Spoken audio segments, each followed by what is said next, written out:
আপনি জানেন আমার পরিবার, আমার বাবা আওয়ামী লীগের রাজনীতির সাথে জড়িত ছিল। আমাকে হলে বাধ্যতামূলক ছাত্র রাজনীতি করতে হয়েছে। দেশের এত কোটি মানুষের সাথে আমি বিশ্বাসঘাতকতা করতে পারি না। 16 বছর এই সুযোগ কখনো আসে নাই। সো এটা আমি কখনো আমার একটা জীবনের জন্য এই সুযোগের সাথে কোনোদিন বিন্দু মাত্র এখান থেকে এক পা পিছু ঘুরতে পারি না আসলে।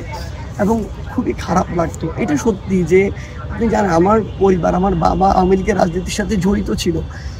আমি এটা আসলে বুঝাতে পারবো না। আমাকে হলে বাধ্যতামূলক ছাত্র রাজনীতি করতে হয়েছে। আমার বাবার প্রতি কি লেভেলের আসলে চাপ গিয়েছে একদম আওয়ামী লীগের ঊর্ধ্বতন, একদম সেন্ট্রাল কমান্ড থেকে। জাহাঙ্গীর কবির নানক নিজে আমার বাবাকে ফোন দিয়ে বলেছে যে কোনোভাবে থামাতে না হলে কিন্তু আমার পরিবার বা আমার কারো অবস্থায় ঠিক থাকতে পারবে না। কিভাবে আমার পরিবারকে চাপগুলো দেওয়া হয়েছে এবং আমার পরিবার তাদের উপর আলাদা একটা মেন্টাল ট্রমা গিয়েছে।